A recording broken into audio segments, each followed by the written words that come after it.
Bonjour à tous, je m'appelle Mathias Dam et à partir de maintenant, je vais faire des vidéos sur YouTube.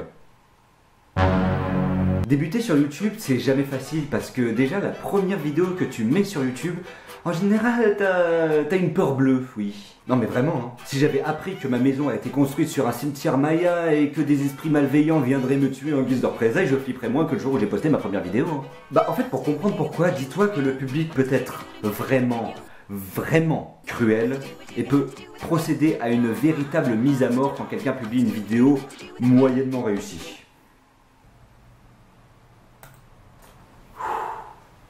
Ça y est, ma première vidéo est en ligne. J'espère qu'elle va plaire.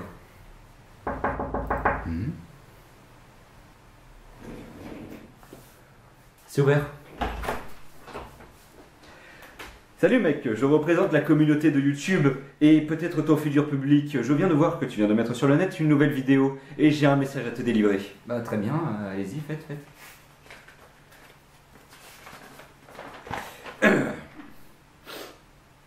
Alors dis-toi que pour nous, le plus simple serait que tu meurs.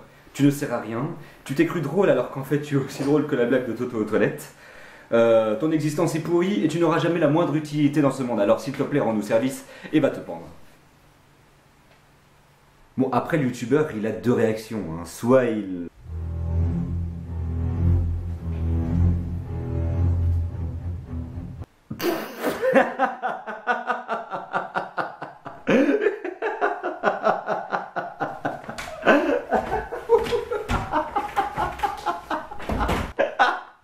il s'en bat les c***. Soit il...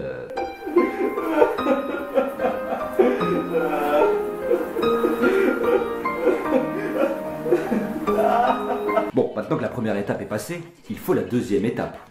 Le contenu. En général, quand on commence sur YouTube, c'est pour plusieurs raisons. Soit c'est parce qu'on veut la notoriété, soit c'est parce qu'on veut montrer son travail à un large public, soit c'est parce qu'on a un message à faire passer. Il y a d'autres raisons, hein, mais je vais pas les énumérer. D'ailleurs, attention, là je parle des youtubeurs qui font des vidéos de manière régulière sur YouTube. Hein. Je parle pas du mec qui fait une vidéo un peu à la va-vite et puis au revoir monsieur dame. Hein. Bah, je parle pas de ce genre de vidéo par exemple. J'ai acheté un saucisson, j'ai acheté un saucisson, je tape les meubles avec mon saucisson. J'ai acheté un saucisson, j'ai acheté un saucisson, je tape les meubles avec mon saucisson. Et quand j'aurai fini, je mangerai mon saucisson, saucisson, saucisson, saucisson. Ah. Ça plairait vachement à Mathieu Sommet et Antoine Daniel, ça. Enfin, il n'empêche que quand on commence sur YouTube, il faut une idée de ce que l'on veut faire. Il faut de la recherche, du travail et surtout beaucoup de patience. Beaucoup de patience. En tout cas, voilà ce qu'il faut pas faire. Qu'est-ce que je pourrais faire sur YouTube qui marche bien? Tiens, c'est qui lui? Normand fait des vidéos. Ouais, c'est marrant. Waouh, plus de 4 800 000 abonnés. Putain, mais vas-y, faut que je fasse ça. Salut poto, moi c'est Kevin Killer de 75. Pour ma première vidéo pour YouTube, je voulais parler de la difficulté qu'on avait nous les jeunes à grandir en cité, tu vois. Hein, parce que c'est un peu l'anarchie avec les keufs et tout, la bœuf et tout. Donc rejoins-moi sur ma chaîne YouTube. Je te déglingue ta gueule avec mon Glock. D'ailleurs, ça va me permettre de passer à la troisième étape, et la plus dure. Enfin, en tout cas, selon moi, c'est la plus dure. Le contenu, c'est bien. Faut-il encore qu'il se doit d'être un minimum original? Parce que comme je l'ai dit précédemment, YouTube est une véritable jungle hostile, vorace et carnassière. Et si tu ne fais pas attention, tu vas te retrouver très vite les quatre fers en l'air à faire l'objet de colibés très intenses. Des colibés, c'est des moqueries pour les plus jeunes d'entre vous. Ah, parce que toi, tu penses que faire une facecam et parler de sujets lambda, c'est vachement original? Lol. Bah bien sûr que je fais des facecams, je vais pas montrer mon p***. Et puis, des sujets lambda, le scoutisme, c'est pas un sujet qui est très répandu sur le net, hein, je suis désolé, excuse-moi. Ouais, j'avoue. Ouais. Bah ouais. Non mais justement, là je vais vous surprendre, mais l'originalité n'est pas quelque chose de facile à trouver, et encore moins sur le net. Voici le top 15 des plus grands youtubeurs en nombre d'abonnés, hors chaîne musicale, que j'ai trouvé sur ce site. Non, en fait, je vais la mettre dans la description. Mais attention, je tiens à préciser que pour moi, cette liste n'est pas du tout exhaustive, qu'il y a beaucoup de youtubeurs qui ne font pas partie de cette liste et qui font un travail aussi bien, voire peut-être parfois un peu mieux, et dont je respecte énormément le travail. Mais vous allez comprendre pourquoi j'ai fait cette liste dans quelques instants. Numéro 1, Monsieur Dream. Numéro 2, Norman fait des vidéos. Numéro 3, NQTV ou Rémi Gaillard. Ensuite, il y a Squeezie, Cyprien Gaming, Koé, le joueur du grenier, Mister V, les tutos vidéo, Studio Bagel, Monsieur Antoine Daniel, Hugo tout seul, Golden Moustache, Palmacho et Monsieur le V12. Déjà, rien qu'à eux 15, ils ont abordé la plupart des sujets traitables.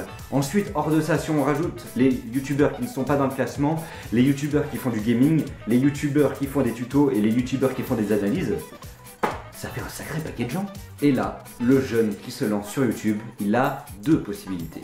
Alors, soit il décide de ne rien faire, provoquant alors tristesse et déception vis-à-vis de lui-même, parce que quelqu'un a eu l'idée avant lui et décide de ne rien faire par peur de représailles. Soit il décide de prendre son courage à deux mains et de foncer et de faire sa vidéo. Notons d'ailleurs que Squeezie a dit un jour: le jeu n'appartient pas au premier youtubeur qui fait une vidéo dessus, alors vas-y, fais-en une. Eh bien le principe est exactement le même pour les vidéos hors gaming. Ce n'est pas parce que quelqu'un a décidé de parler de la manière de cultiver les pommes de terre à Malte que ça y est, le sujet est clos et au revoir la famille. Oui, bien sûr, nous pouvons. Tu peux, oui, toi derrière ton écran qui regarde la vidéo, ou pas. Tu peux t'inspirer des vidéos qui ont déjà été faites et les arranger à ta sauce. Mais attention, ne vole jamais des blagues qui ont été faites, surtout sur YouTube, parce que là pour le coup tu vas te retrouver sur la place publique et on va t'épiler les cils au fer rouge. Et t'as pas envie de ça, crois-moi, t'as pas envie de ça. Après là ce que je vais dire, je le dis pour moi, mais je sais que je ne suis pas du tout le seul à qui ça arrive. Quand on hésite à sortir une vidéo sur YouTube parce qu'elle s'inspire de quelqu'un qui a déjà fait une vidéo sur YouTube, en général on ne la sort pas parce qu'on n'a pas peur que le youtubeur lui-même vienne nous engueuler.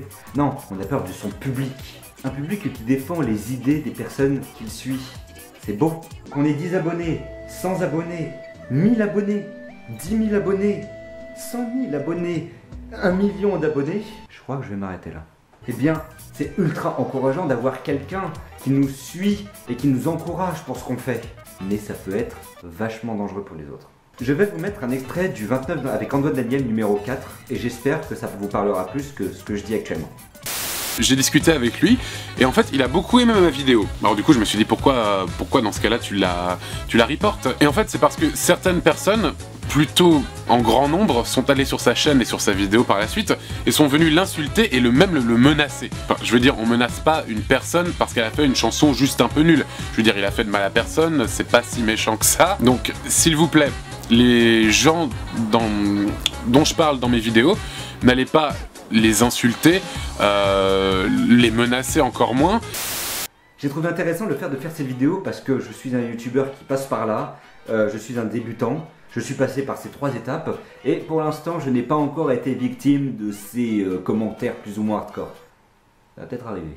Après dites-vous une chose, c'est que toutes les personnes qui se lancent sur YouTube, qui veulent en mettre régulièrement des vidéos sur YouTube, ont aussi cette peur bleue d'être mal reçus, d'être humiliés, d'être lynchés et d'avoir l'ego brisé. Mais dites-vous une chose, c'est que même les grands youtubeurs ont peur de lancer une vidéo qui ne va pas du tout plaire à son public et de se prendre des commentaires plus ou moins hardcore. Après la différence c'est que les youtubeurs avec une grande notoriété pourront toujours se consoler en lisant les commentaires de ceux qui ne les ont pas critiqués. C'est vrai. Enfin, si je devais vous donner un conseil, je vous donnerais celui-ci. Déjà, faites ce que vous aimez faire. Ne faites pas quelque chose parce que c'est actuellement d'actualité, ça ne marchera pas. Faites quelque chose qui vous plaît, quelque chose où vous pourrez mettre tout votre amour dedans. Ça se ressentira à la fois au tournage et à la fois au montage. Par exemple, cet épisode, je me suis tapé des barres à l'écrire. Je savais que j'allais au moins toucher au moins une personne et ça m'a fait vachement plaisir. Bon, maintenant, il faut que je fasse le montage. Et surtout, si vous êtes très susceptible, eh bien vous devez redoubler de vigilance parce que le monde d'internet est aussi hostile que Central Park après la tombée de la nuit. En tout cas, c'est ainsi que se termine cette vidéo, j'espère qu'elle vous a plu. Si elle vous a plu, n'hésitez pas à liker et à partager la vidéo, ça vous prend 5 secondes mais moi ça me ferait vachement plaisir. Et surtout, n'hésitez pas à me rejoindre sur Facebook et sur Twitter et à vous abonner à ma chaîne YouTube. Ça vous permettra de vous maintenir au courant de l'actualité de mes vidéos. Et sur ce, je vous tire ma révérence et je vous dis à très bientôt. Ciao, bye bye.